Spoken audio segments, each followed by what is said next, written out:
First of all, I would like to give my warm thanks to the organizers, Professor C.T. Chen and Sir John Pendry. It's a great opportunity to deliver this talk in a beautiful city.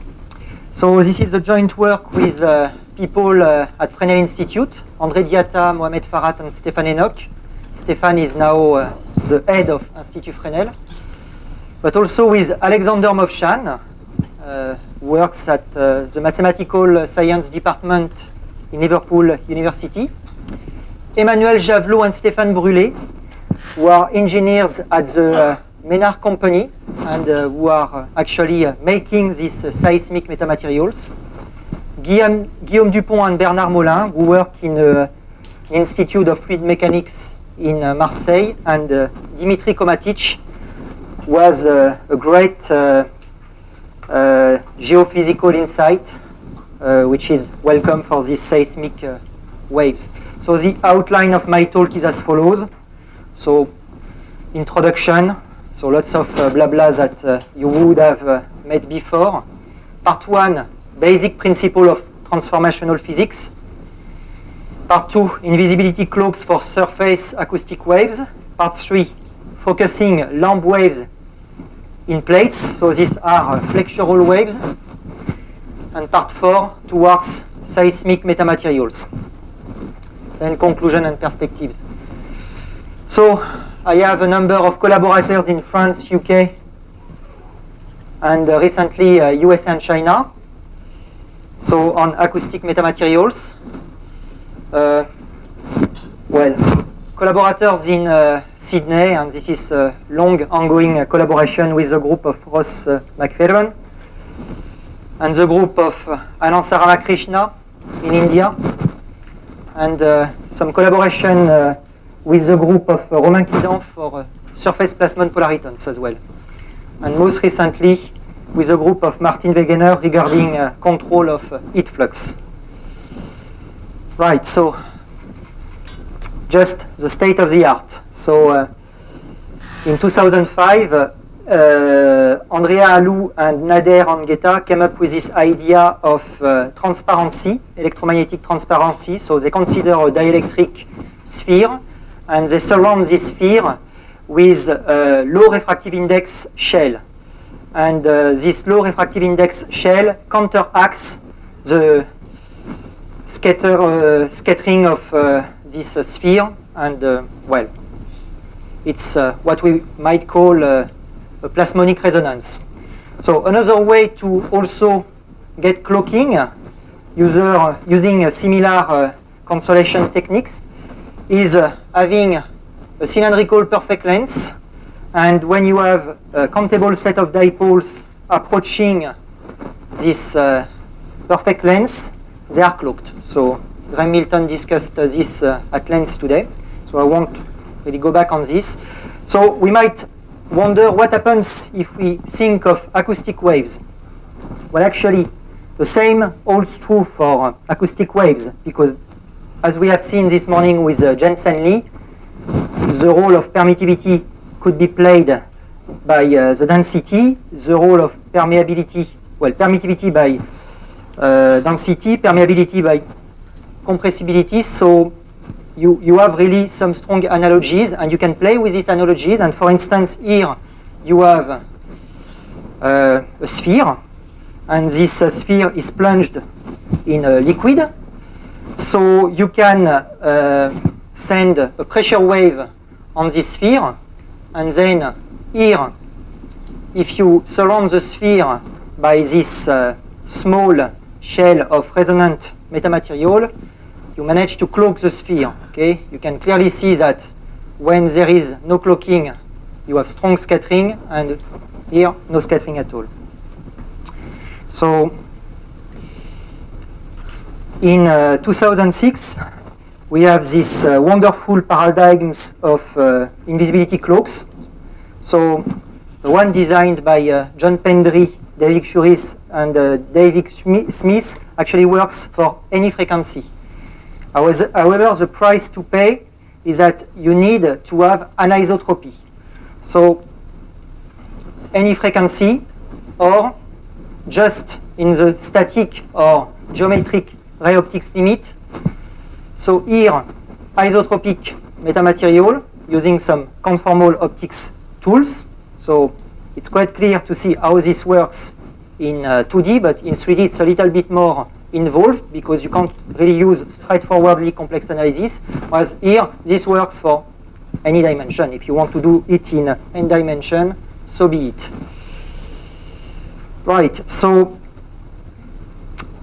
Jen Semley and John Pendry came up with this idea of invisibility carpet in 2008, which in my opinion combines the strength of both conformal optics and transformational optics, because what they have designed essentially is a cloak which is, well, quasi-isotropic. It's nearly isotropic. So the price to pay here is that you just have invisibility in reflection. So as people have already discussed this morning.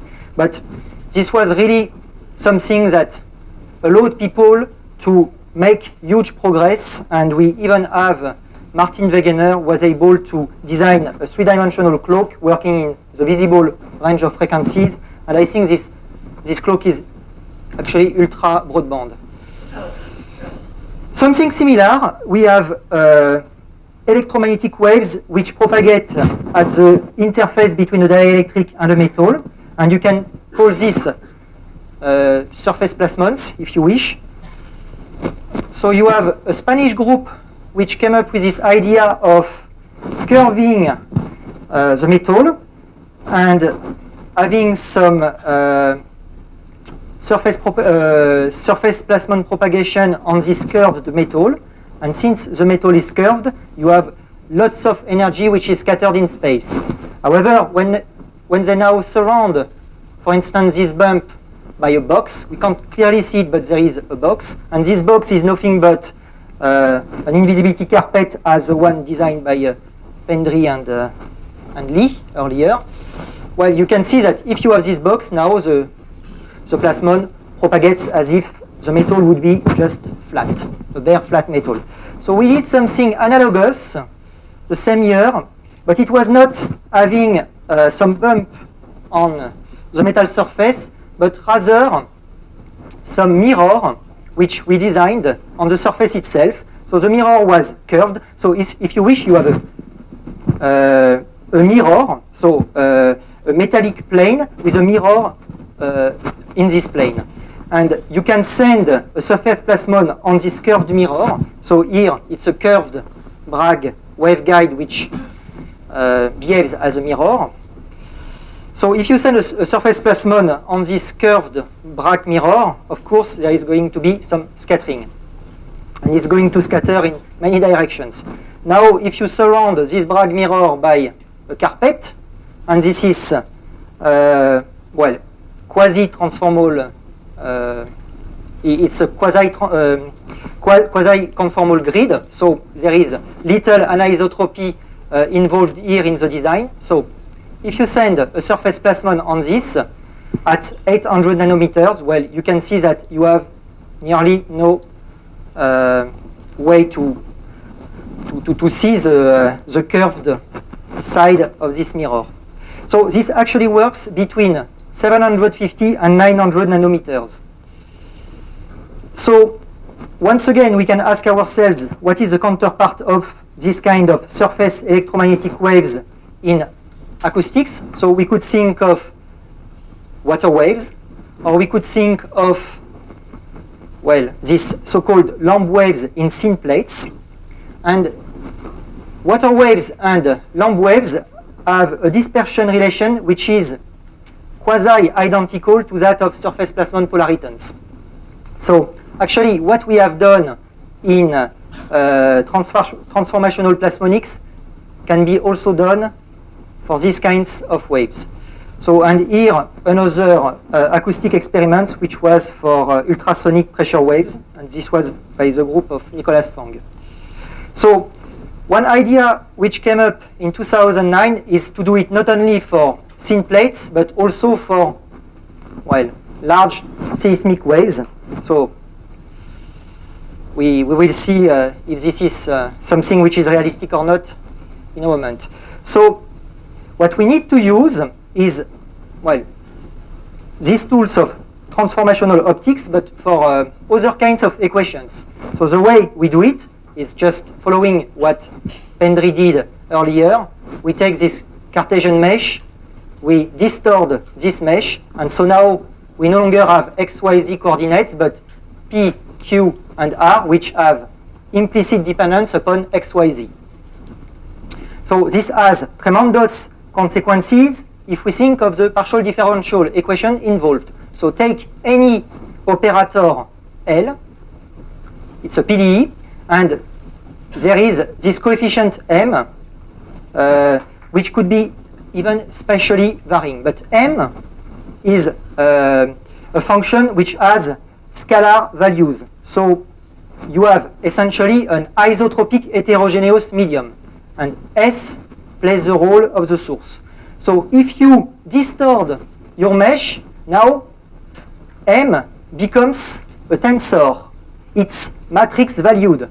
So we can see that whenever we are going to play this game of distorting, tearing apart the metric, we'll end up with some anisotropy. So this was noted earlier by some mathematicians in the context of the conductivity equation. However, here we will note that it was static. There was no wave involved. So it was not only a different problem, namely a problem of inversion, but also in terms of physics, very different. So the way I see transformational optics is as follows. I just consider the radiation of a point source in uniform isotropic homogeneous space. I put a scattering obstacle nearby. Here it has Neumann boundary conditions, which means that this could model transverse electric waves, linear surface water waves, so in which case this is a rigid obstacle, pressure waves in a fluid, anti-plane shear waves in a solid. I mean, all the physics looks different, but it's just encompassed in one single equation, namely Helmholtz equation. So here you can see that your wave front is distorted. But if you surround this obstacle by this anisotropic heterogeneous material, so namely the invisibility cloak, you recover a nice concentric wavefront outside this invisibility cloak. So this is just the game of considering this new equation. Now, we have to keep in mind that it's really a big step to move from this static equation to waves, because just think of it this way. If you consider a wave equation, now you have also some material parameters appearing in front of the time derivative. So not only do you end up with a tensor-like coefficient in your Helmholtz equation, Helmholtz operator, but also Laplace, operator, but also you have some coefficients standing in front of the time derivative.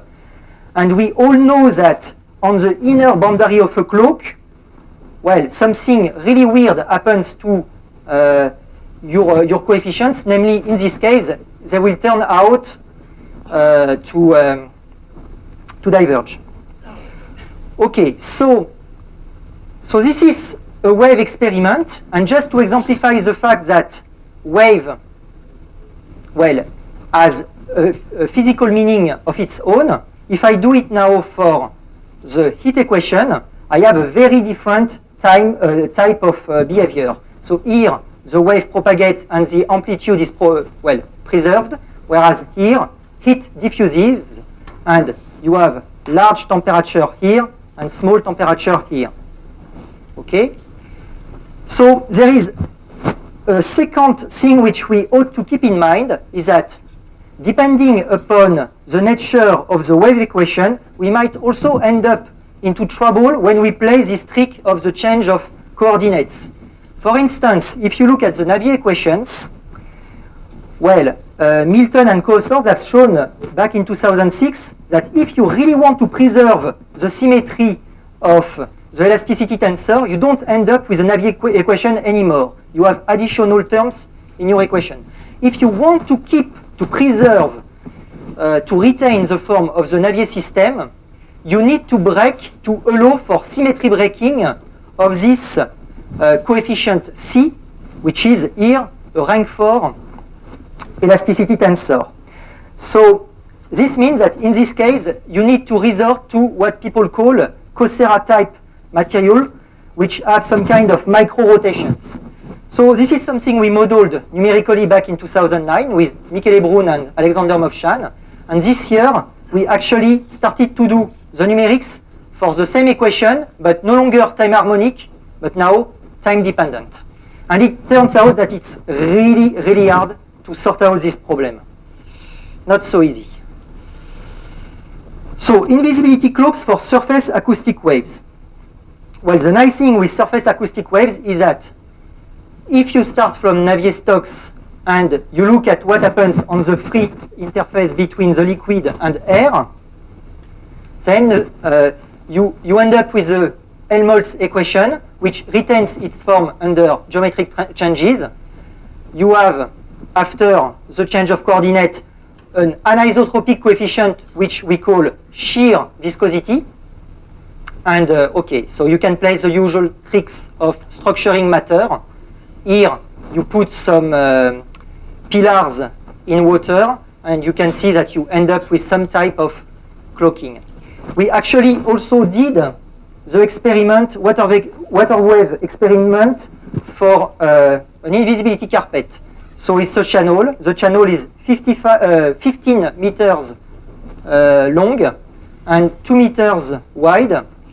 And we actually did some experiment for nonlinear water waves, and we observed, well, experimentally something very similar to this. So when you have this kind of curved wall, you have lots of scattering, and when you add up rigid pillars in front of the curved wall, well, you can see a neat, flat wavefront.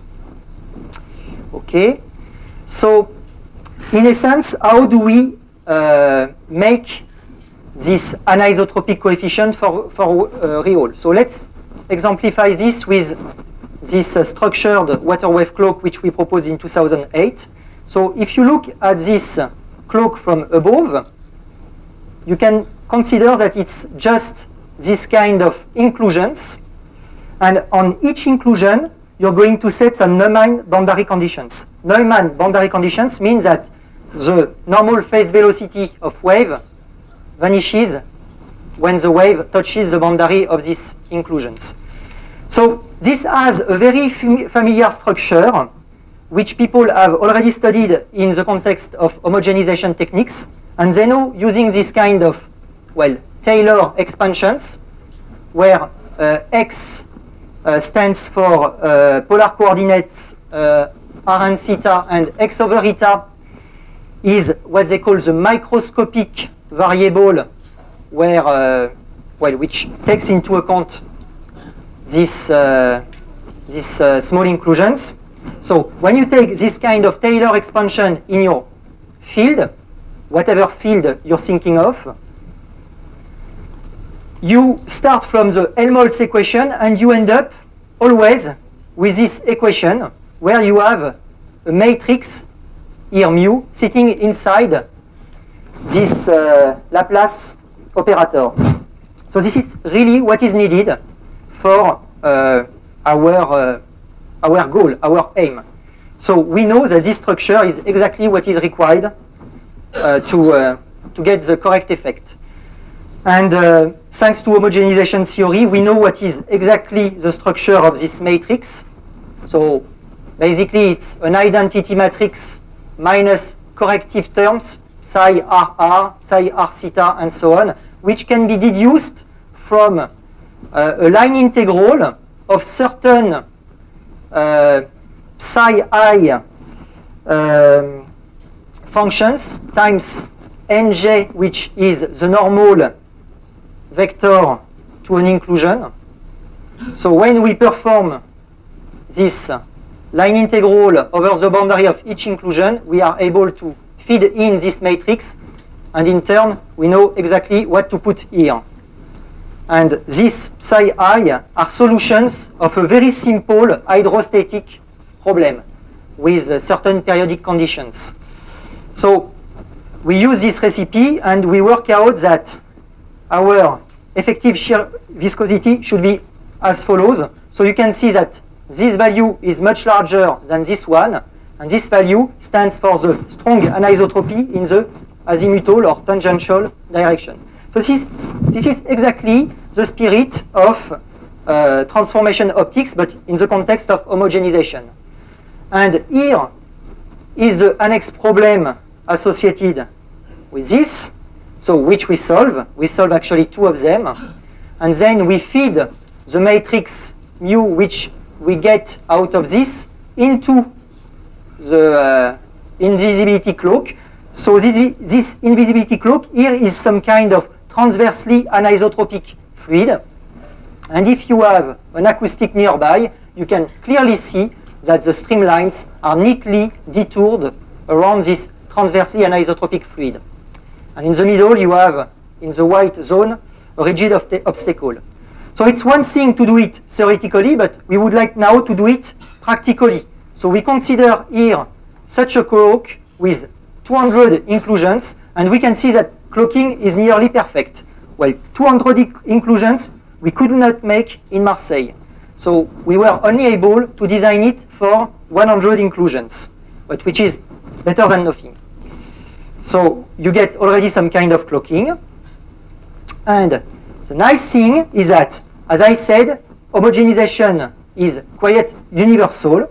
So you can now perform this for any kind of structure which has this geometry. Think, for instance, of a plate. Now the plate is multiply perforated with this kind of geometry. And each inclusion here is an air hole in the plate, and you have stress-free boundary condition on all of these air holes.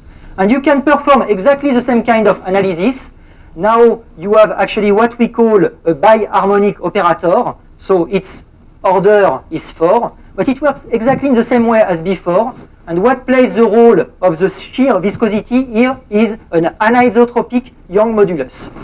And you can work out, as before, some effective matrix deduced from some annex problem, and this annex problem now is of order 4. It's elastostatic in nature. You get the same matrix as before, but it appears twice in your operator, and you can perform numerics. And here the numerics clearly show that when you have an obstacle on its own, you have strong scattering in red. When you surround the obstacle by 100 inclusions, you have less scattering, so in blue. And when you surround this obstacle by 200 inclusions, you have even less scattering in green. So the concept has been shown even for this kind of surface elastic waves. So what is it of the experiments? Well, it's also working in experiments. So Nicolas van den Berg did it in Marseille this year in a plate of PVC. This plate is 1 milliliter thick. It's 60 centimeters wide, and he sends a wave at 400 hertz, and he observes that when you have an obstacle on its own, the wavefront is completely distorted, but when you surround the obstacle by this kind of structure, you have, well, a wavefront which is nearly circular, and here, of course, this is due to the phase shift. The trajectory is longer since it has to be detoured around the object. Okay. Now we should note that, as noticed, as well mentioned earlier by Ulf Leonard today, Pendry's length is an object that can be deduced from geometric transforms, folding the space back onto itself. So there is a zoology of papers on this topic. You can, well, fold the space back onto itself in many ways using checkerboards, generalized lenses, whatever you wish, and you can even do it in 3D. Okay. Now, and this has some neat actually applications well, as shown by the group of Anantha Ramakrishna in broadband extraordinary transmission. But you can also do this kind of space folding for elastic waves, because it's just a trick of transformational optics, which you can, well, also do for elasticity. And here, what plays the role of epsilon is psi, the Young modulus, and what plays the role of mu is lambda, the compressibility. Okay, so you can make then a perfect lens or a perfect corner for flexural waves. Now, can we do it for real? Well, yes, we can. So here is the plate, duraluminium, 1 millimeter thick, and we've made some perforations in it. And actually, so we can model this problem using finite elements, say, Floquet-Bloch boundary conditions, and so on. We get a band diagram, which is very similar to what people would get in optics, except that you can see that at the origin, you have a quadratic behavior and not a linear behavior. And, okay, you can get the focusing effect, which you could call all-angle negative refraction. The nice thing is that you can also model this problem analytically. Essentially, you can consider a lattice of beams, and for each beam, you have a displacement, so vertical displacement. So you have 4 beams, so 4 sets of equations. And for each equation, you have 4 coefficients, well, a solution with 4 coefficients to find. So here is your unknown. So 4 coefficients for each bar, so 14 coefficients, 16 coefficients to find.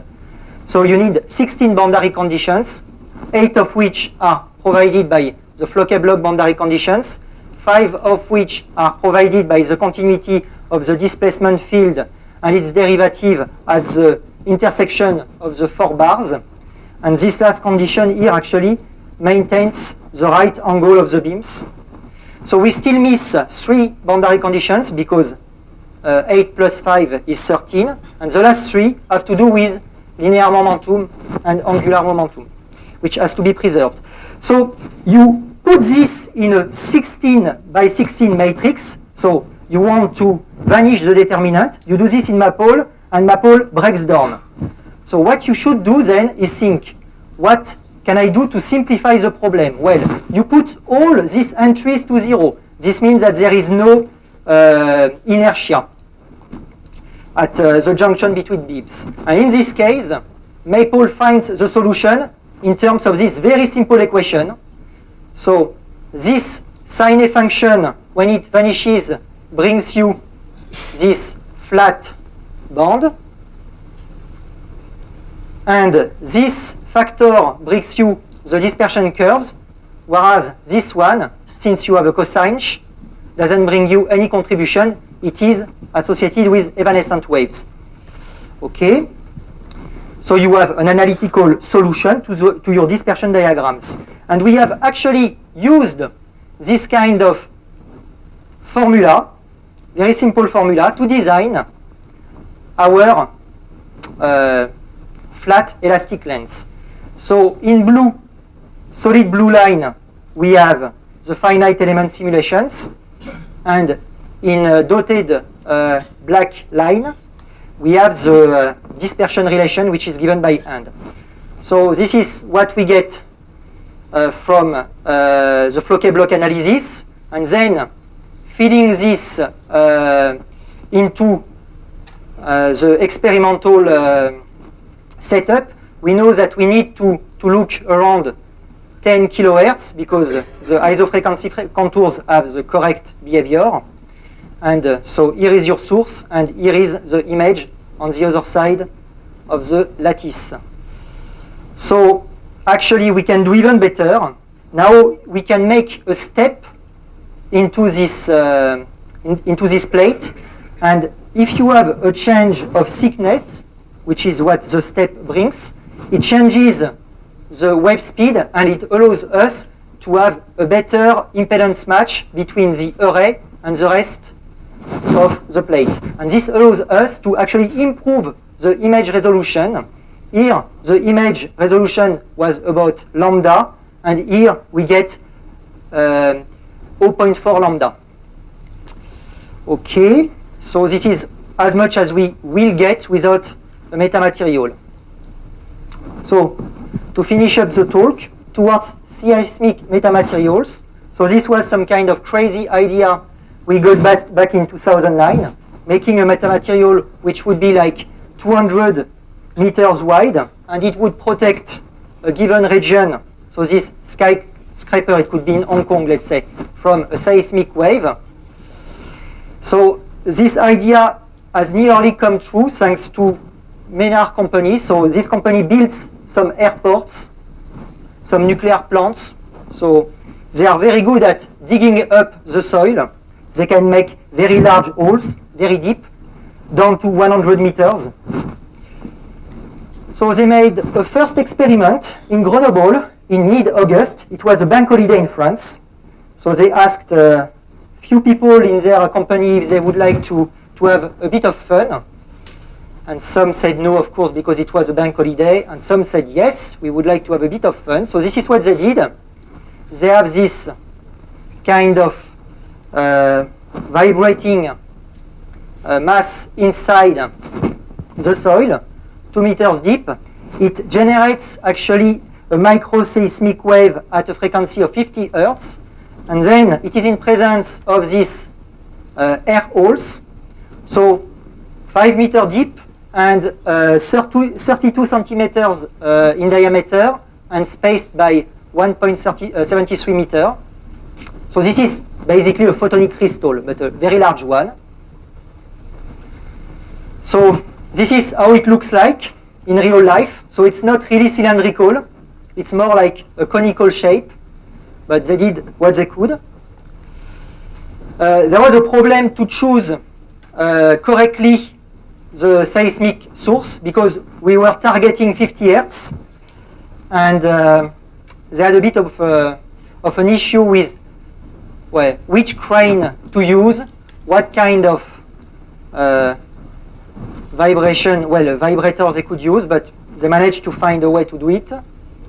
And this is what they got. So it's not perfect, but okay, I will explain. So you have a source here, and if you have no such structure in presence of the source, the maximum amplitude is 1. So it's normalized to a source which radiates in homogeneous isotropic soil. So now we reach 2.3. So this is very much alike when you have a point source in presence of a perfect lens or a mirror. And so on this side, we have really strong enhancement of the elastic energy. So here we have some kind of field which goes around, but here you can see 2 refocusing points. Well, at least I'd like to think these are focusing points. So the energy is much less because the soil is quite elastic. It's not, there is lots of damping, but it's a first, I think, demonstration in principle of a nice interaction between a seismic source and what you might call a metamaterial.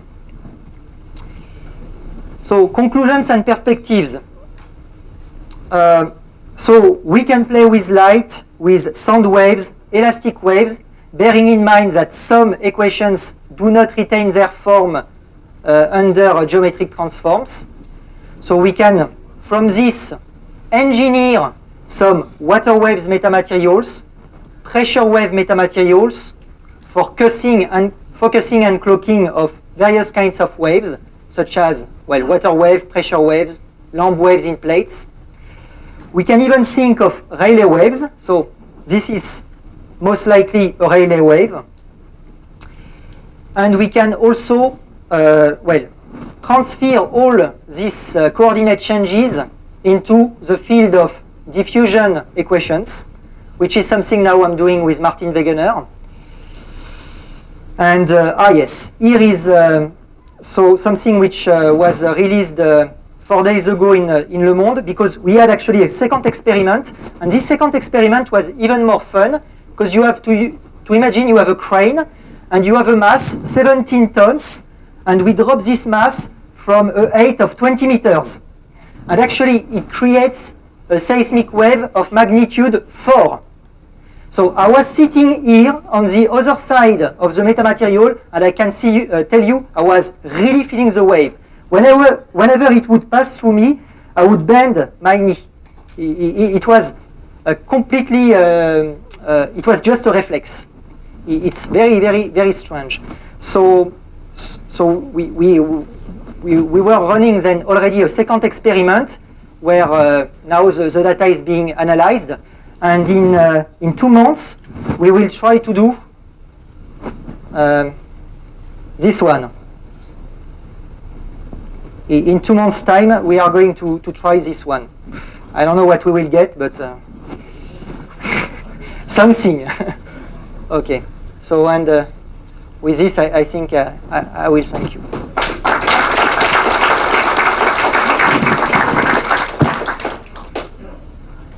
Yes. So, in wave optics, you always have interference and negative. In wave optics, you have always interference and negative and positive values that can cancel things.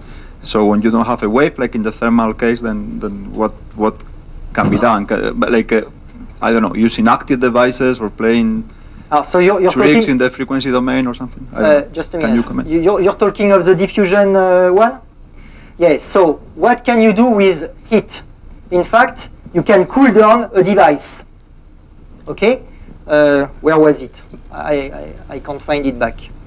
It's somewhere. Yes. So you can think of cooling down a device. So what Martin did is that he has a plate, metallic plate, and he has just made some perforations. His perforations look pretty much like this, okay, except that he has 10,000 of them. And he is heating up the plate. So, well, the plate is uniformly hot, except for the middle part, which is still cold. It's some kind of, well, thermos, okay? It's a very good insulator. So you would tell me, why don't you just use an insulator for this? Good question, but an insulator, you can, sense it. You can see that it, I mean, it's just a game. But does it, but that concept, it has problems when you go to a steady state. Right? Because yes, I did it. Oh, yes, precisely. If now the source is a periodic source, what happens is that at low frequencies, your cloak turns into a concentrator. All the heat concentrates in the invisibility zone. So, if you have a periodic source, heat source, high frequency, it's a cloak. Low frequencies, so very long diffusion length, it's a concentrator. And you can show it mathematically. It's a paradigm. Maybe it has nothing to do with industrial partnership, but it's just great fun. Can you say something about what happens in a real earthquake? Here. Well, I mean, the question is how broadband is your system? Okay, so, okay. Right. So for the last experiment, we tested it. We dropped this mass about 10 times, and we tested it between 2 and 12 hertz. So before it was 50 hertz, now it's between 2 and 12 hertz. And you have to know that if you look at the paraseismic devices, if you look at the European, tables, they ask these paraseismic devices to be effective between, 2 and 12 hertz. So now we are really reaching the frequencies where it's interesting. And by the way, you don't need to make holes very deep, because what is most destructive for buildings are surface waves, site waves, which propagate just down the few meters. Rayleigh is bad. You know, it has this elliptical polarization. You have also love waves, which propagate like that, and yeah, shear is bad as well. But already here, look, even if you reduce by 10% the elastic energy, it already allows you to bring your building one class lower in terms of the seismic, you know, values in the table. And then you tell people in their civil engineering company, look, you don't need to put so many, you know, reinforcement in your building, because now you are one class lower, because I have built this structure around. And this structure, it's damn easy to make. In fact, these people, they were in charge of building a university in 2011 in Saudi Arabia. They made 10,000 such holes. So 100 holes, it's nothing for them. They did it in one afternoon. Well, one last question. Have you got a legal partner? Because if your cloak actually focuses somewhere else, the person whose house is there may sue you. Yeah.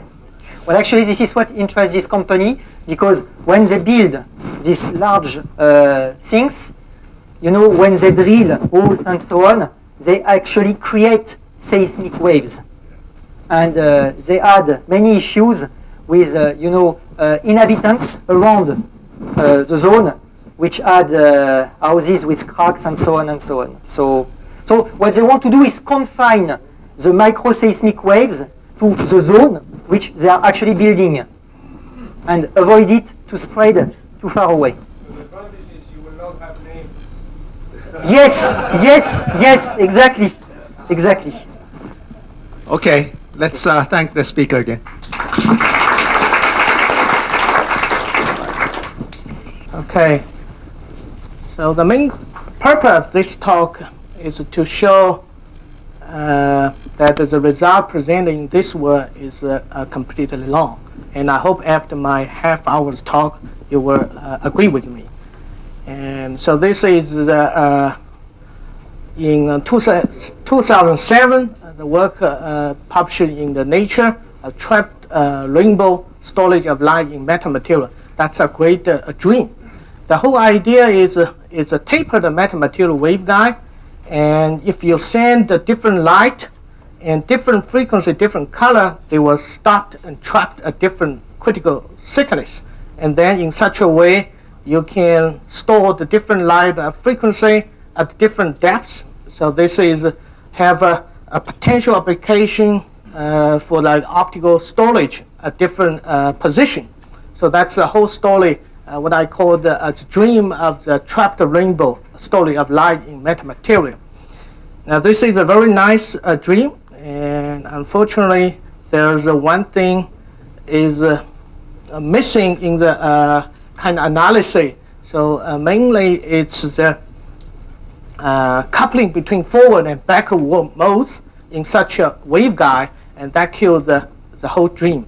And I will show what is the coupling between the forward and backward mode in such a tapered waveguide. And the work is done together my PhD student and the young faculty in my group. So this is the outline. First I will, maybe I just, how do I get rid of this one? Yes. No, I'm sorry.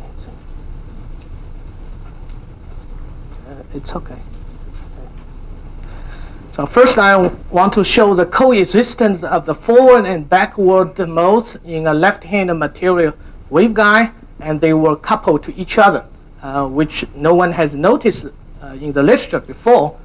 And we found that this one, and then take a deep look of the trapped rainbow storage. And then we will show from many aspects, will show the result is totally wrong.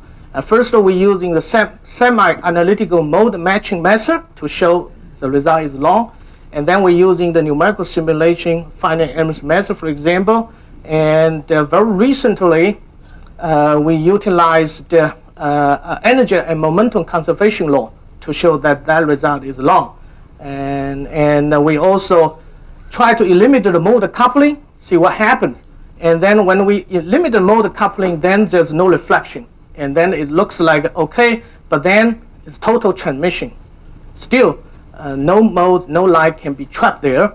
And then we finally get an experimental verification for this work. And finally, we also address what is the problem, why this trapped rainbow dream was long, because in their approximation, adiabatic approximation is long because of the coupling between the forward and backward mode, and the adiabatic approximation is no longer valid. So that, and finally, I give the conclusion. So now, first, everyone knows that the backward wave. That's the whole thing about the metamaterial, left-hand material. In such a left-hand metamaterial, the pointing vector is in opposite direction of the k vector. So that's what we call the backward wave. And similarly, in the waveguide, we will have the backward mode beside the forward modes. So now let's look at this waveguide. This is earlier, 6 years ago we started, and this is a waveguide standard 3-layer waveguide. Now we have left hand material in the core and air cladding. And in this waveguide, and you can look at the modes. There's two different types of mode. One is in this branch, and the other is this branch. The other, the bottom branch. The two branches represent different type of mode. One is forward mode, and the other is backward mode. If you look at the groove velocity, when the thickness of this core reach a critical thickness, what we call the critical thickness, and then the groove velocity will become 0. It gets stuck there, and then we look at in the neighborhood. They're actually the forward mode and the backward mode. There are two modes coexist, and if you this critical thing, actually they kind of degenerate. So this is the phenomenon we need to pay attention. There's a forward mode and a backward in such a metamaterial waveguide. And then later I will show they actually couple to each other. And you can also utilize like a photonic crystal of negative index material. And you can see there's also groove velocity equal to 0 at a certain critical thickness. And then we can have the forward mode and backward mode, and the two branch, forward and backward mode, and they can also coexist. And even in the plasmonic waveguide, like a metal dielectric and metal plasmonic waveguide, you have the same thing. You have the certain point, groove velocity 0, and then the two branch, one is forward and one is backward, and they coexist. Now the problem is, no one noticed that they actually couple to each other, and why they couple to each other. And we will show physically why they couple each other. So this is a dream of the so-called trapped rainbow storage. And different light sending to this waveguide, and because the core has different thickness, adiabatically taped, so they predict that it can be used efficiently and coherently to bring light to a complete standstill. They can completely, for certain color, certain frequency, at a certain critical thickness, they can be a standstill there. And at this critical point, they continue to say the light ray is permanently trapped. And each frequency component of the wave packet is stopped at different waveguide thickness, leading to a spatial spread of the spectrum and formation of trapped rainbow. And they further go on, it could be used for data processing and storage and realization quantum optical memory of different spots. So that is the whole thing. And the whole idea, they actually based on adiabatic approximation. It gradually taped this waveguide, but they didn't know that there was a coupling between them, and you cannot use the adiabatic approximation for that.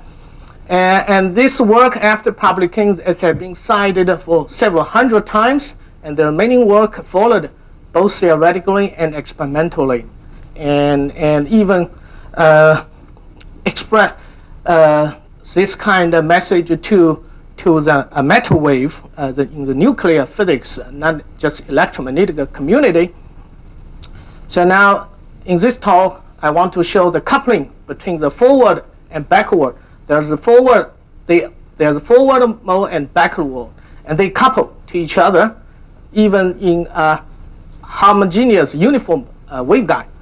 And this modes couple becomes significant when the thickness of the core reaches the critical thickness.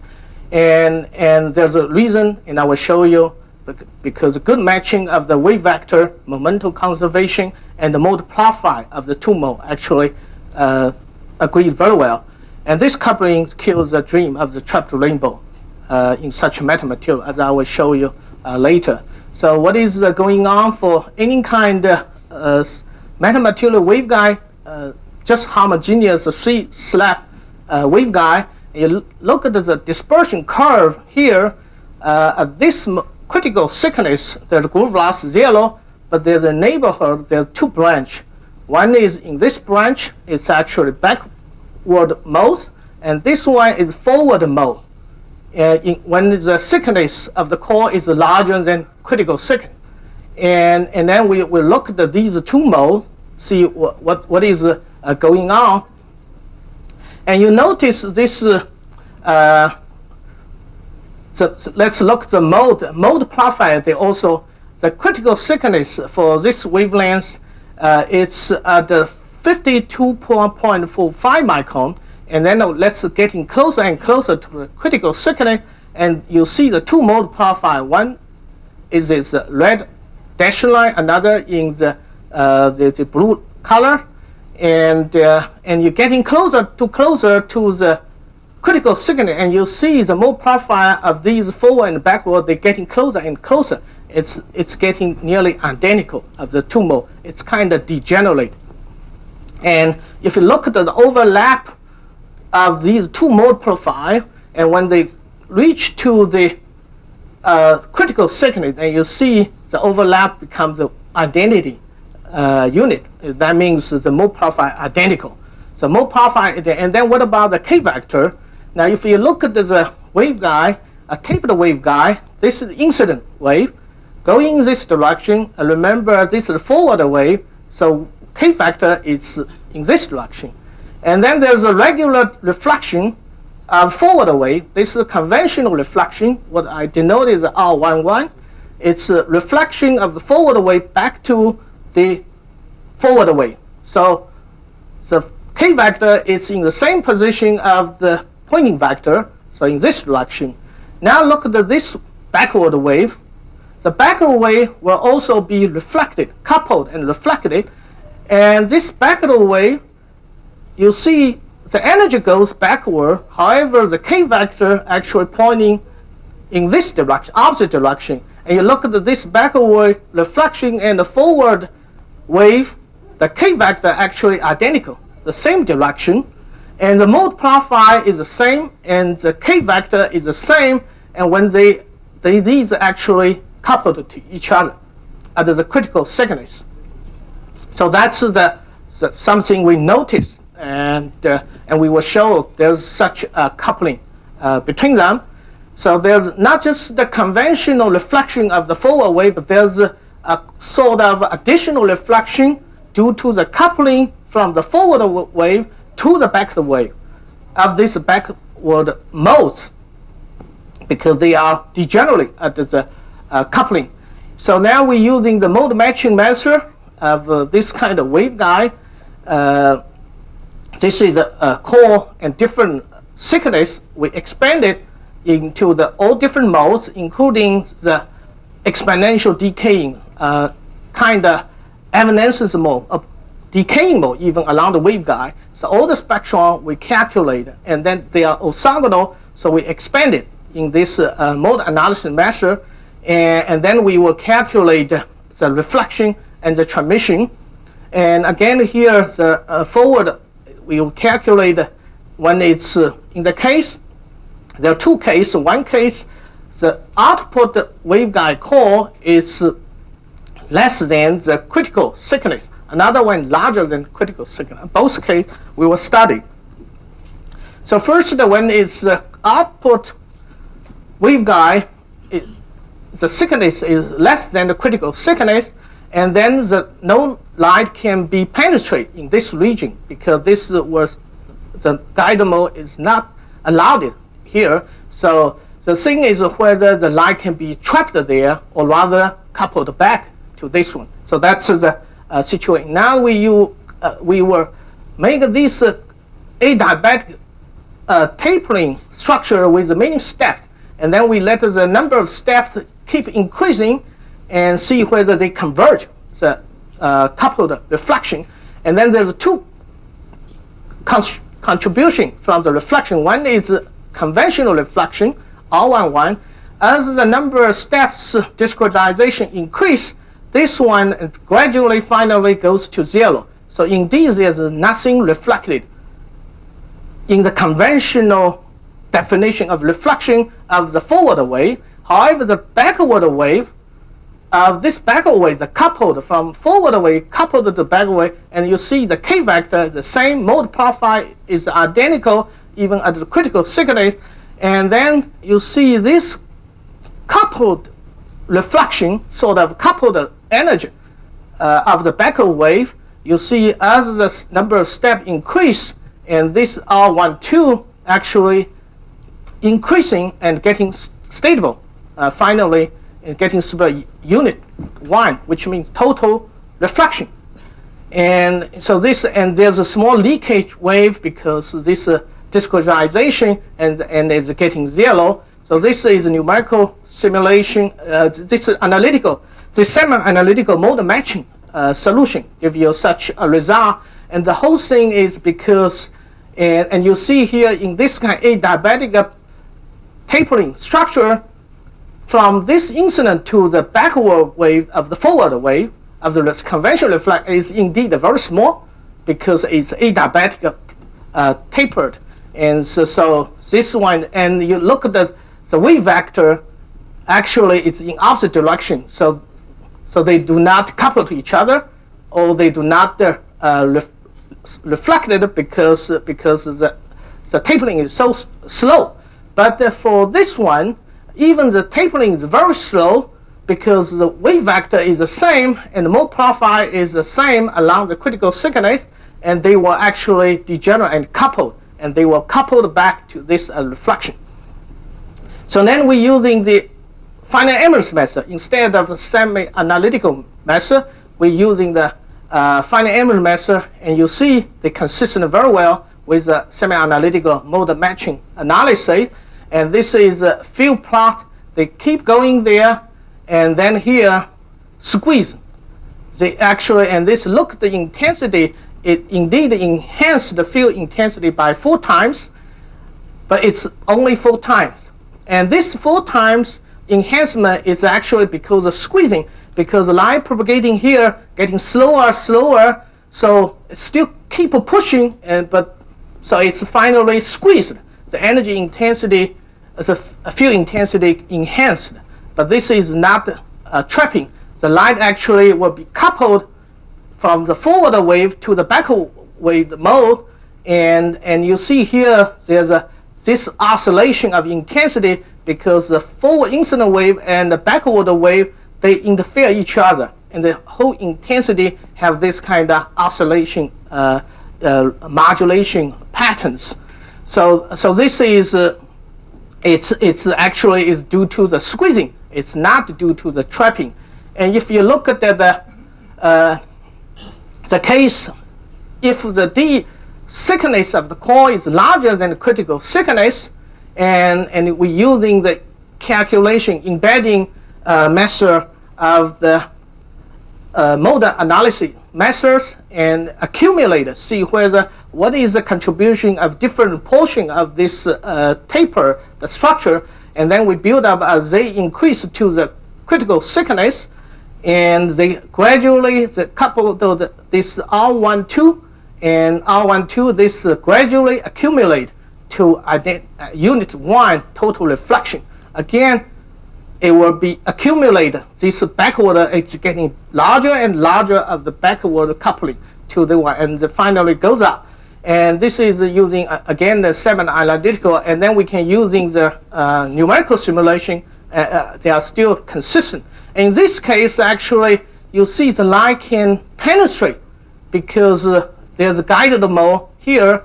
So, but if you saw that this is actually some light that goes out, but actually because the velocity is nearly 0, so even light intensity about 4 times, but the transmission coefficient actually is 0.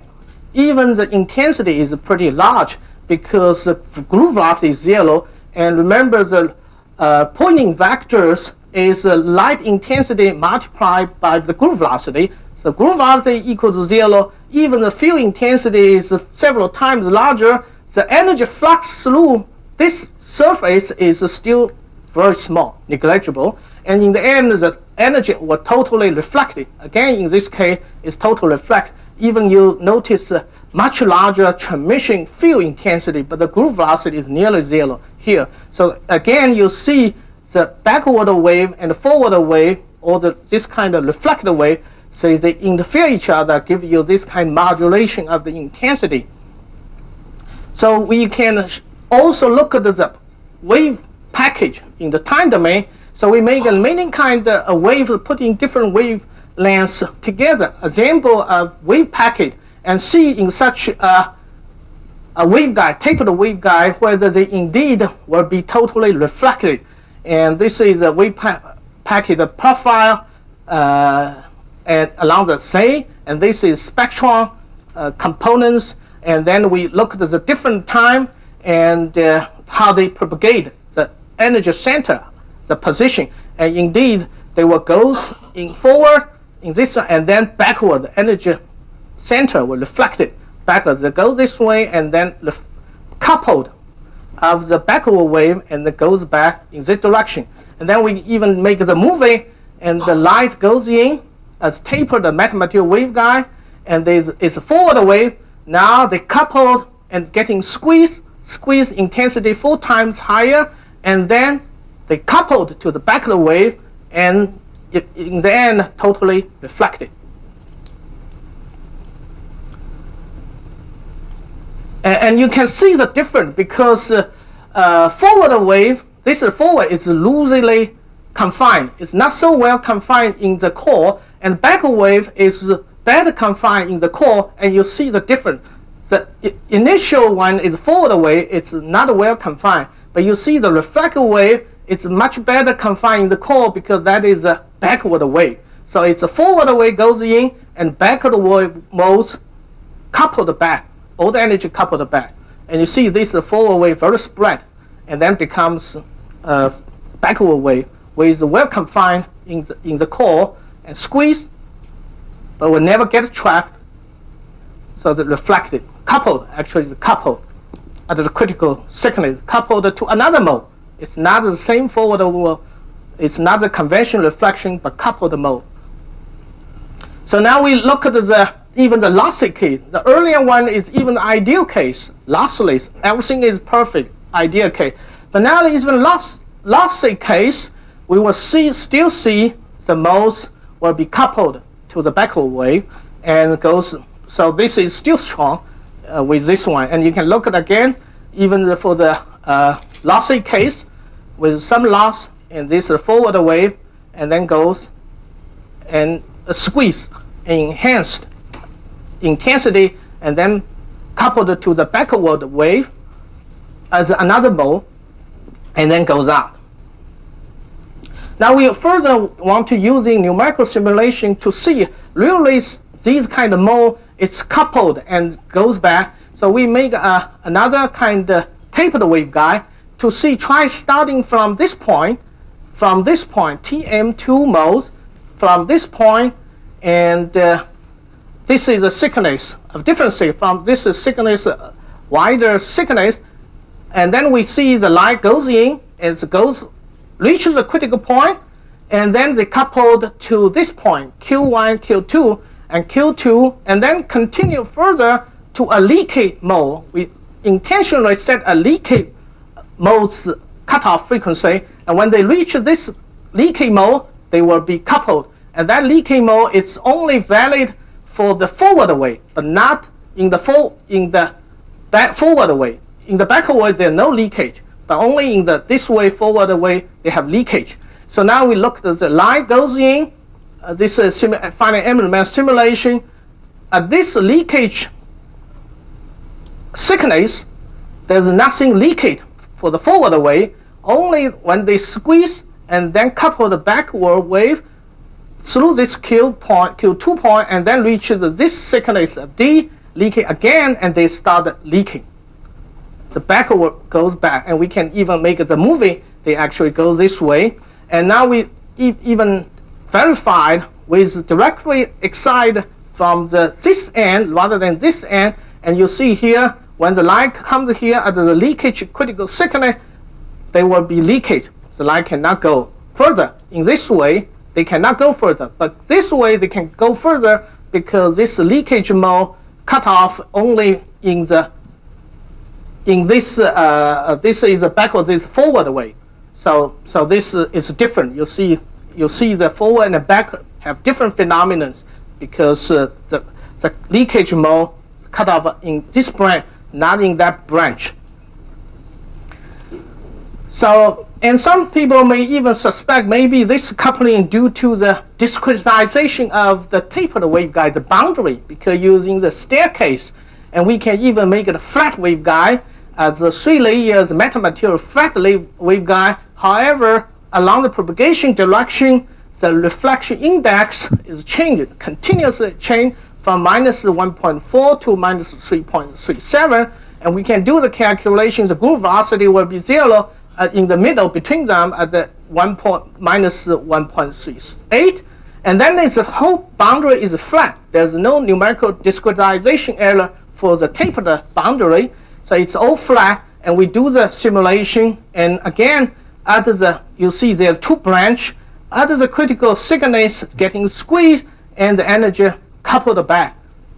In this case, even the flat case, so it's not a numerical error of the discretization of the tapered waveguide at the boundary. So this we verify, and very recently, after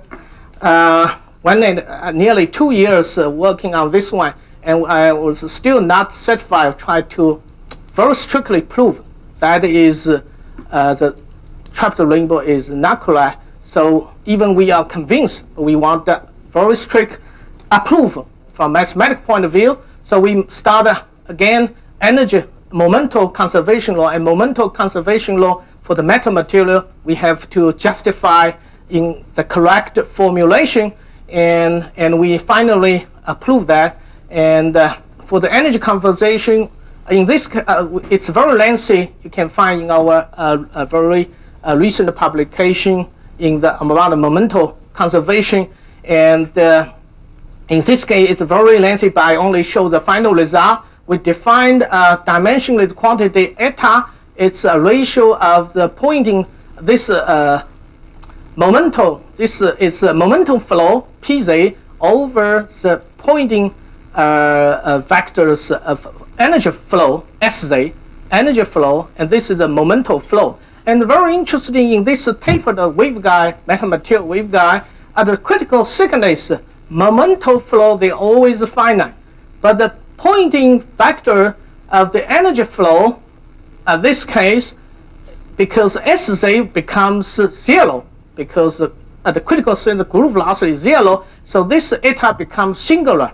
The critical thickness becomes singular value, and then we look at the energy conservation, momentum conservation. Momentum for metamaterial also include the mechanical momentos when light shining to the slab, the media, and through that lengthy derivation, we finally end up this kind of expression, reflection R equal to this expression, transmission equal to, and this delta is due to the small force at the boundary of the tapering. When the tapering is a diabatic, very, very small, and this delta could go to 0.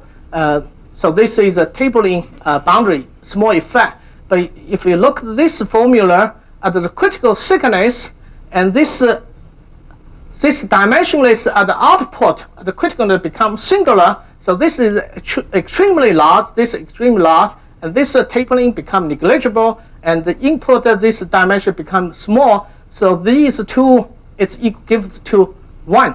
And the transmission, in this case, because this is tremendous large, becomes 0. So the reflection coefficient will be unit, transmission will be 0.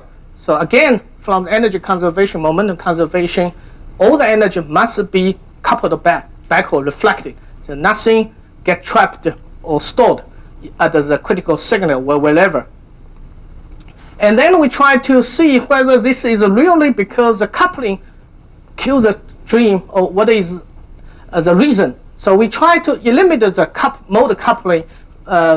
You see in this metamaterial waveguide, there's a 2 branch, forward and backward 2 branch. Can we make a waveguide, tapered waveguide, only 1 branch? So then we make the photonic crystal, tapered photonic crystal waveguide, and then you see, compared to this one, as the different depths of this core, and you see this branch we keep, and the other backward branch we folded to this direction and become here. Then each thickness, there's only 1 mole. There's no degenerate forward and backward. There are no degenerate modes anymore. Only for each signal, only 1 mole in this case. And still the groove velocity can be 0 at the critical thickness. However, there's no such degenerate 2 branch. And then we look at this one. Indeed, the reflection will be eliminated. There's no coupling from the forward mode to the backward. So the coupling is eliminated and then gives the 0 reflection. However, for this case, again, the transmission will be unit.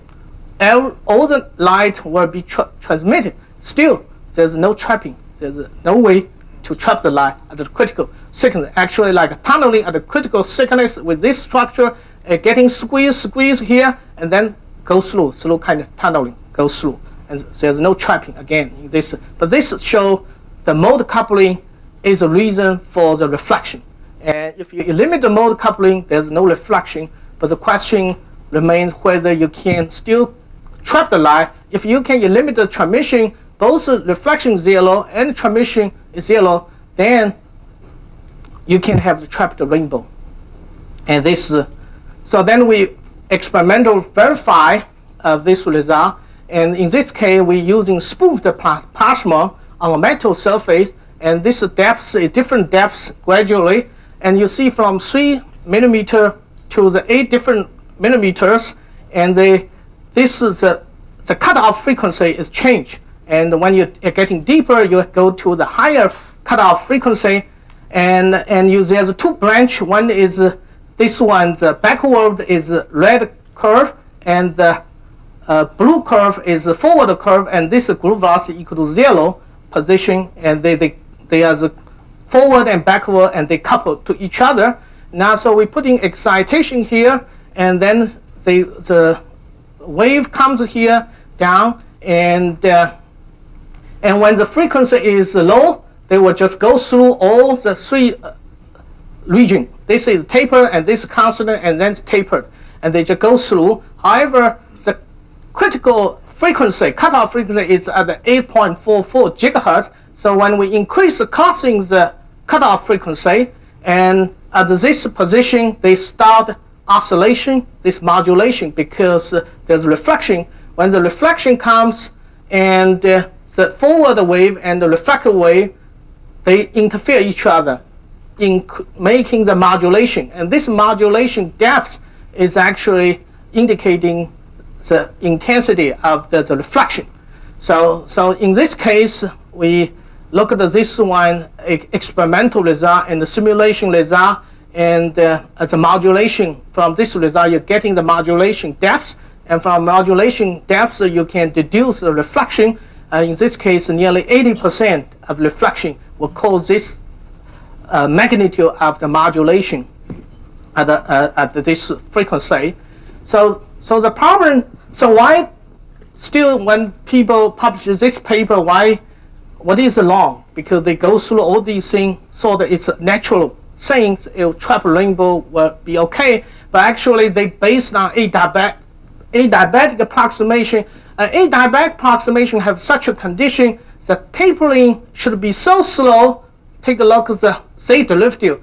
Tapering should be so slow, it must be much smaller than the two eigenmodes, the difference between the eigenmodes. But however, in this kind of degenerate system, you look at these forward mode and backward modes in the other direction, reflect the backward mode, the beta are identical. The forward going forward mode has identical beta value as the backward mode of the reflected mode. So they will actually become identical and they become zero. So when this is become zero, so no matter how slow you adiabatically tapering your waveguide, it will never be satisfied, the adiabatic approximation. So the adiabatic approximation is long, so you cannot just take it for granted. I can taper it and use this kind of trap a different color, a different position, because this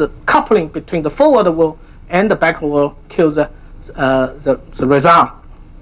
So this concludes my talk. So we have shown both semi-analytical and numerically that the energy reflection due to the strong coupled mode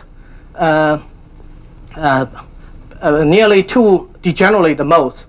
And this reflection is inevitable. No matter how slow you taper your waveguide, whether it's lossless or loss.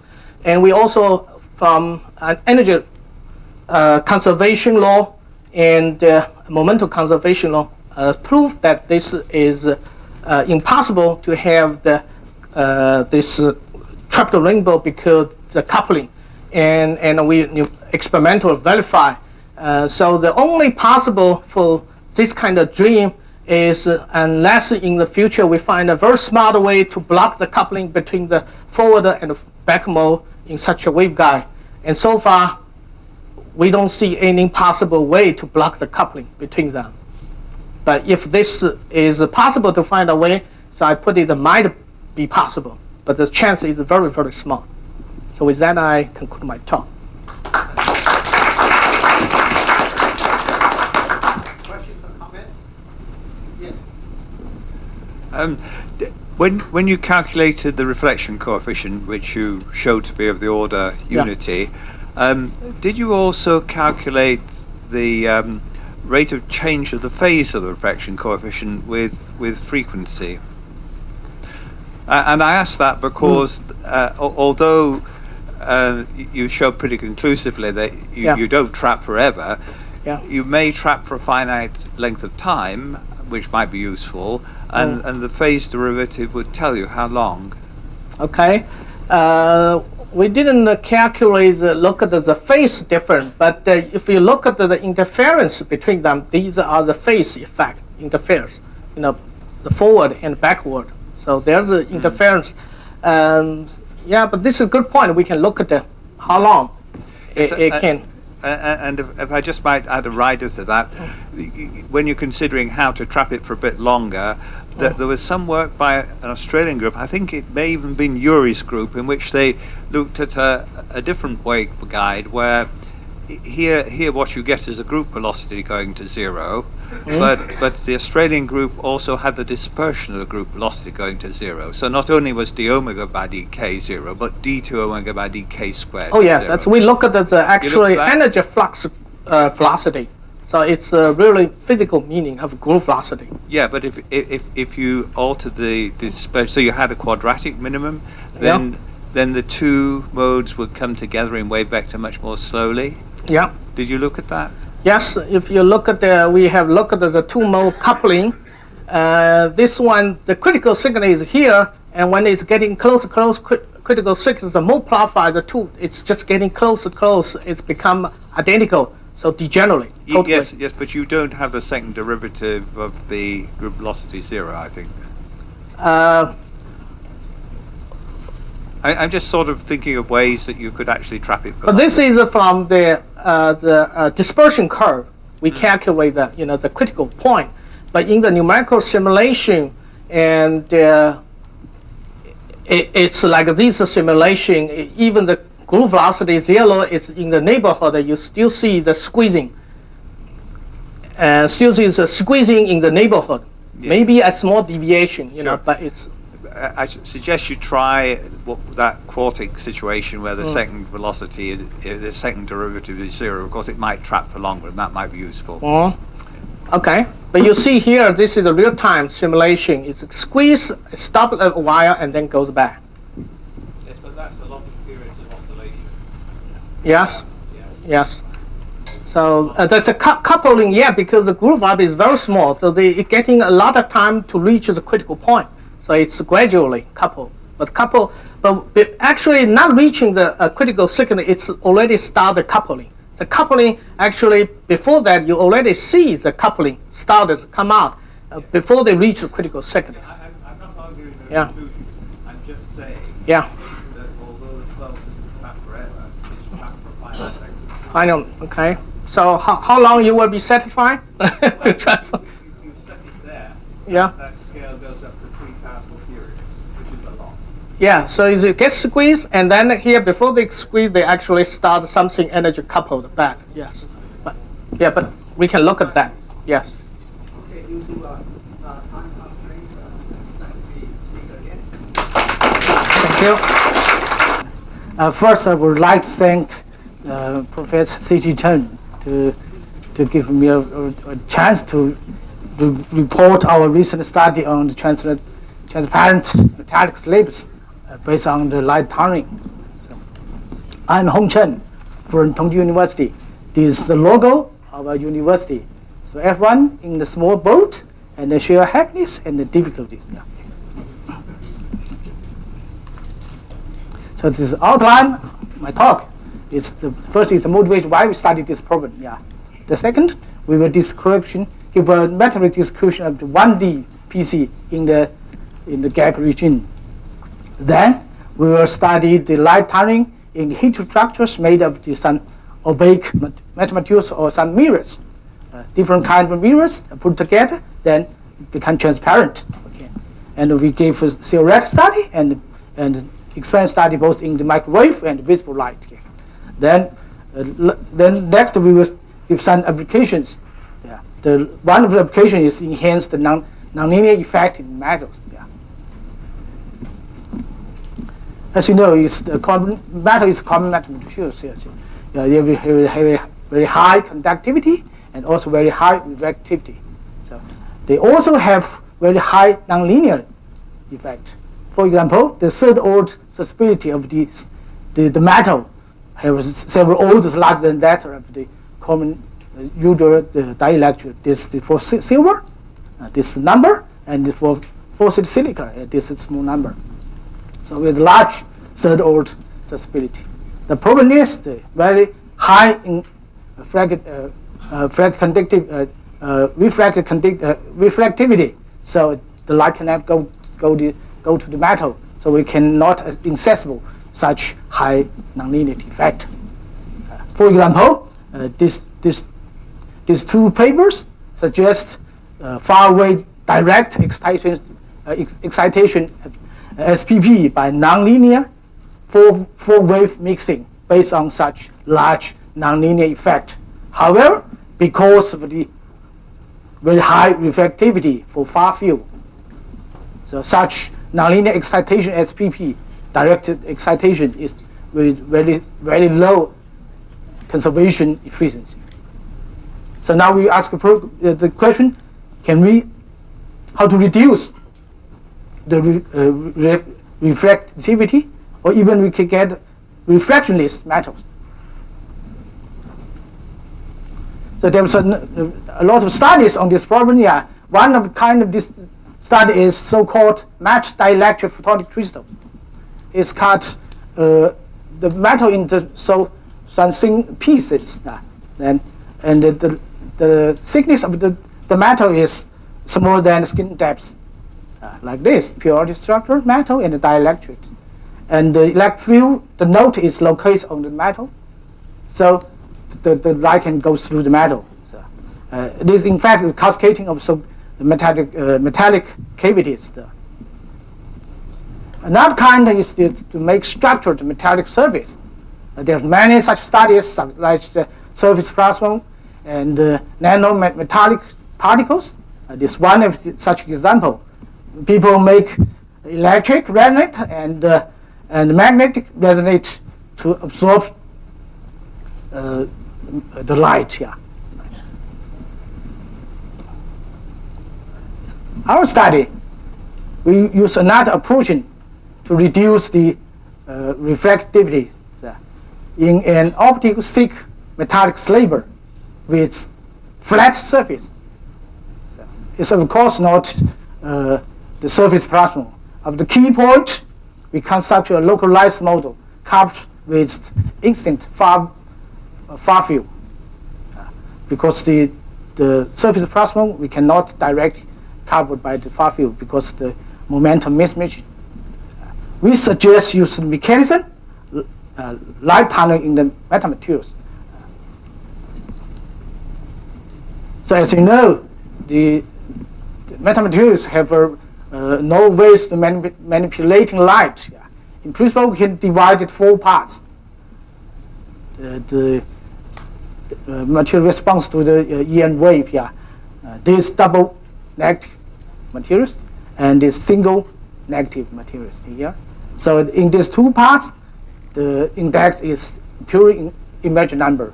So it's a mirror. This epsilon negative mirror and this the mu negative mirrors.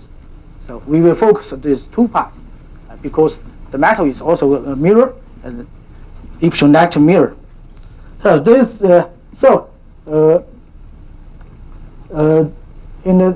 about 10 years ago, Professor Andit and his student Alu suggest to make a mirror transparent. Yeah, this a mirror, mu negative mirror, and put another mirror on this mirror. So, and these conditions, this parent structure will become transparent. The first condition is impedance matching. And the second condition is the enhance and the decay, of the way of the field balance. These conditions. We have shown in this paper at these 2 conditions we have this pair mimics an effective median with 0 index. So this mechanism of tunneling based on 2 mirrors have some advantages. The first advantage is the thickness of the mirror. It may be larger than the second depth. And the second one is the exponential enhancement of the field near the interface. This is good news for nonlinear effects, enhancement of nonlinear effects. You know, the metal is a natural mu negative metamaterials. Epsilon negative metamaterials for microwave to visible light. So this question how to make epsilon mu negative metamaterials, especially in the visible light regime. So we suggest to make a mu negative metamaterial for the PC, dielectric PC in gap regime. You can compare this structure, the purely single negative, homogeneous single negative materials. This 1D PC in the gap. You see, the field was decaying. So you have similar structures. So the question is, does a PC made the dielectric mimic single negative metamaterials in a gap regime? So our studies, we have studied a multilayer structure made of dielectrics. So we find some result that, of course, the 1D PC can be described by single negative materials in the gap regime by epsilon negative or mu negative. Depends on the symmetry of the unit cell. For this unit cell, so the gap can is divided in 2 parts. One is epsilon negative and another part is the mu negative. For another symmetrical unit cell like this, the gap is described by only one kind of the single negative metamaterials. So this is our how to get the effect parameters. I don't want to go to the details calculations. We can, in principle, we can use the retrial theory developed by Professor Smith 10 years ago. So we put some result. You see, for this structure, 20 unit cells, we can find the gap divided in two parts.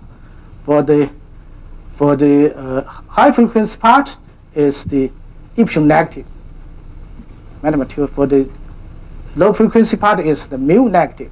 Okay. But unfortunately, this effective description is not non-local effect parameters, because it depends on the number of unit cells. You see, when we increase number of unit cells, the data will change it. However, if we choose another symmetric cells like this, we can get also some effect description. Or for first the gap is the mu negative gap, and for the high another gap is epsilon negative gap, and we can prove, we can show that this description is independent of the purity number. So it's the local effect parameters. Okay, we have these parameters, then we can construct heterostructures by two kinds of mirrors. Yeah. First, we studied this purely homogeneous mu negative mirror, and comparing with 1D PC is the epsilon-like mirrors put together. Yeah. If for this only one structure, one material is the transmission is quite low. It's mirror, but put together these mirrors, we can see clear. There's a tunneling mode here. We can also choose another kind, mu negative like 1D PC gap. So we can also construct such kind of the tunneling mode. Or we could also choose two kinds PC. One act like as the mu negative, another act like as epsilon negative. So put together these two mirrors, there's tunneling modes here. This the theoretical studies. Then we go to the experiment study. First, we carry out microwave experiments. We can construct metamaterials by transmission line. So I don't want to go to details, because we can use the circuit parameters to realize both double negative or single negative metamaterials like this. We can use the frequency domain or the time domain experiment to characterize the materials. So it's the frequency domain. You can see the negative index, and this time domain. You can see, we published in this paper several years ago. You can see the pulse, the energy move in this side, and the phase move in the opposite side. You can in the time domain experiments. Okay. Okay, you can see we choose different sets of the circuit parameters. We can realize epsilon negative mathematics, and for this set of the circuit parameter, we can have mu negative. Okay, we can also construct. So we can realize these two this mu negative, epsilon negative, this the mu negative, and both the mirrors and put together, we can have the tunneling mode here. So we have a complementary two mirrors concentrated with each other, so we can have the tunneling mode here. So we also use the tunneling mode to study something like the Rabi splitting. We also matched the field distribution. We find it clearly exponential distribution of the field near the interface here. So we also studied Rabi splitting. This is our result. This result is comparable with someone studying the photonic crystal by Dot. We also study tiny mode-induced Rabi oscillations there, here. Then we go to the experiment in the visible light. We first studied this metal. This metal with the thickness is around 60 nanometer. So we put, without the tunneling mode, the transmission is less than 1%. So it's a mirror. Then we put another mirror here, made by the dielectric photonic crystals. So we can see very clear a transmission here. The transmission was like this, enhanced by the 30 or 40 times. So these heterostructures, if we put more mirror together, so it's a sandwich structure. So in this case, the metal, the thickness metal is around, let me see, 83 nanometers. It's quite larger than the skin depth. If for such single mirror, the transmission is around 10 to -3, quite slow. However, you put both sides by another mirrors, we can enhance the transmission by tunneling mode. So it enhances like this. So enhancement about 2 orders of the magnitude. So such tunnel have some advantages because in this case, the thickness metal is opposite, larger than the skin depth. So in the case, it's the 83 nanometers.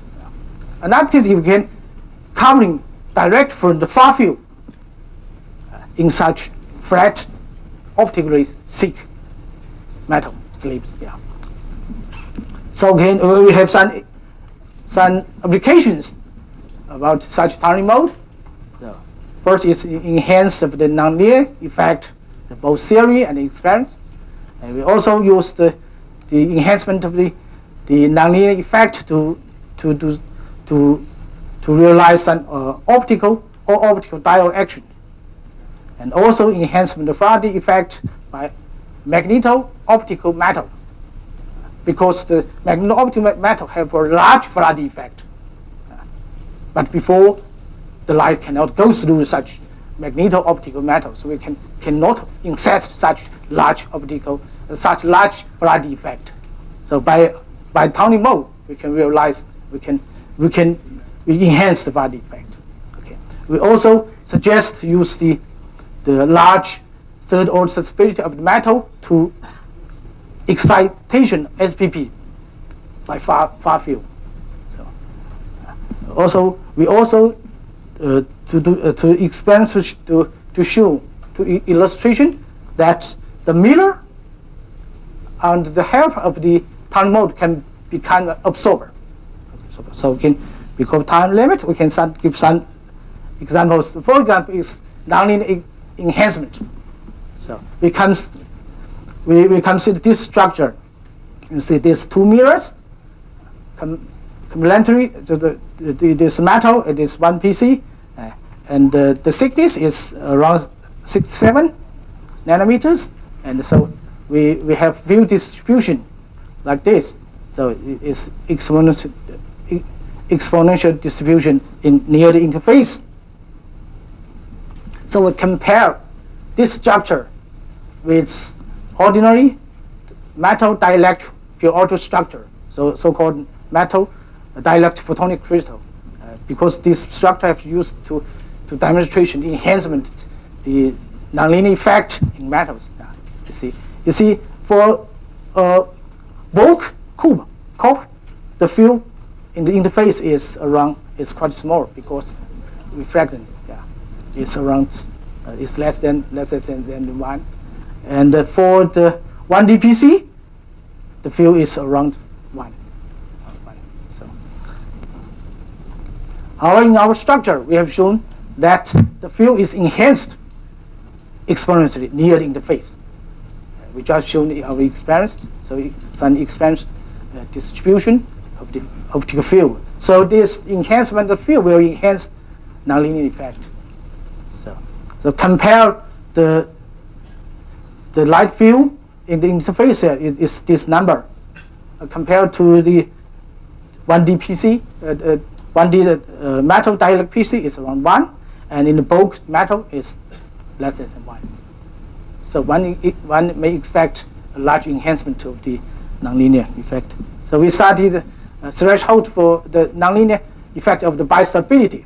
We studied the threshold. So for the turning mode,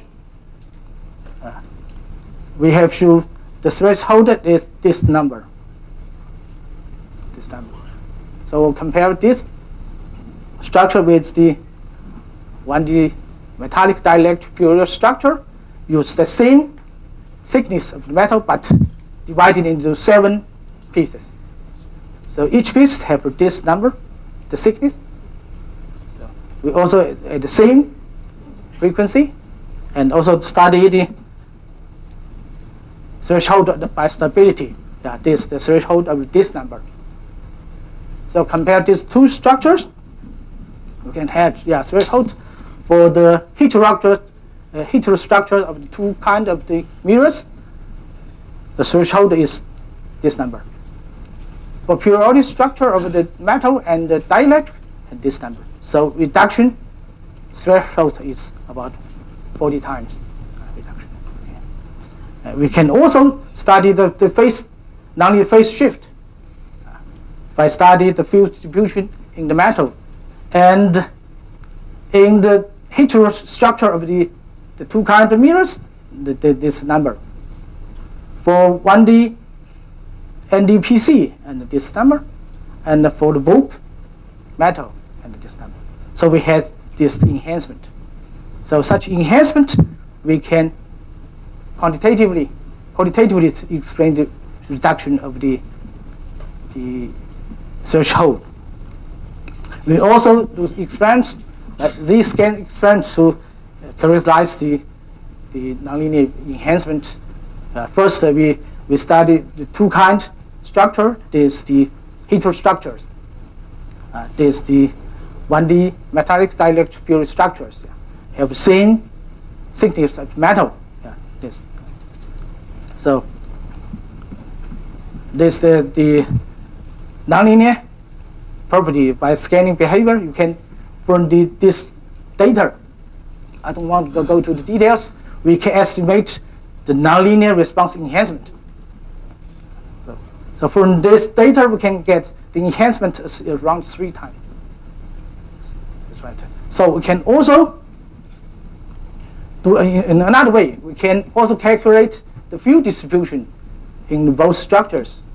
This 1D metadielectric structures, we can got the field distribution like this. And for the heterostructure of the two kinds of mirrors, we can get this number. And we use the theoretical model developed by Pinson, Prof. Pinson. We can estimate the enhancement of the enhancement factor is around 4. So this number is comparable to the experiment data, 3. So we also suggest to use the time mode to excite SPP in free space. You know, because the far field and the SPP, there is a momentum mismatch. So people can only excite SP by these 2 ways, mainly 2 ways. One is near field, like this, like prism. And another one is make some structures, microstructures, to make the momentum compensation like this. So we suggest, so some people suggest to use the nonlinear for wave mixing to direct excitation by far field. So these two papers, use different configurations. But because, as we mentioned before, very high reflectivity for far field, for flat metal, so the compensation efficiency is quite low. So we suggest another way. Use the turning mode. This is the mirror, the metal, and this another metal. So we use this configuration to excite SPP by far field. There are 2 main factors. One is we can direct excitation far field of tunneling mode. Because we have shown the tunneling mode can direct cover to the far field. And then the second factor is that the tunneling mode have the similar space field distribution compared to the SPP. They all exponential distribution near the interface. So such overlapping of the profile will enhance again the nonlinear effect. So these two facts will allow to enhance the conservation efficiency. This is our study. You see, we put this number, input far field like this. It can get the excitation SPP with this number. Good. If we have tunneling mode. So without tunneling mode, as done by the two groups, and it's these numbers. So compared to these numbers, the enhancement is about two orders. Okay. So we also to change some parameters to let the mirror become absorption, become absorber. This is our experiment.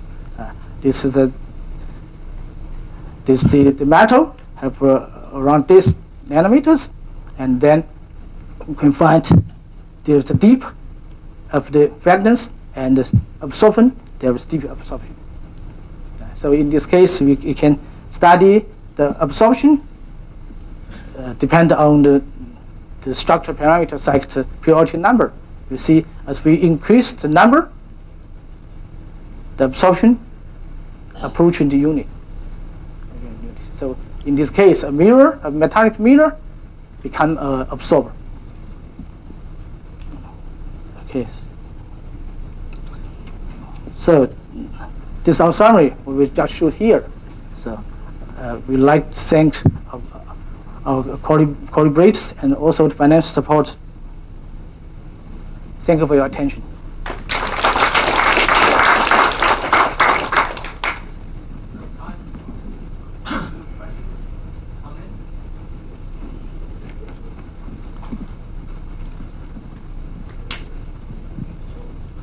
Yes, Zhejiang. Yes.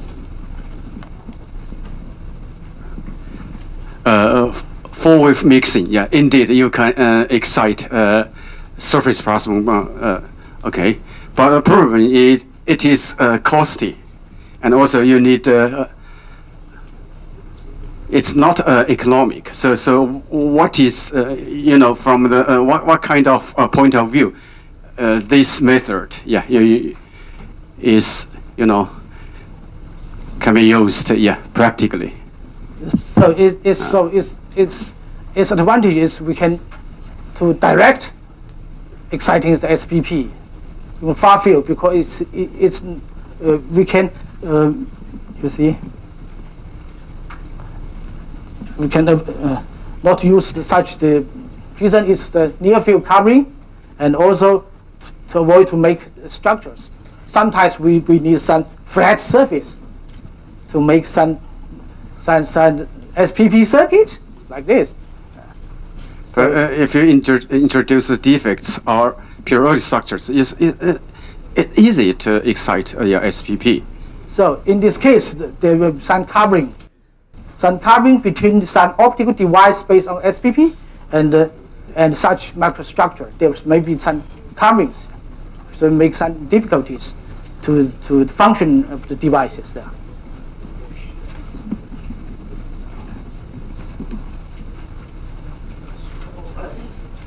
Let's thank all the speakers.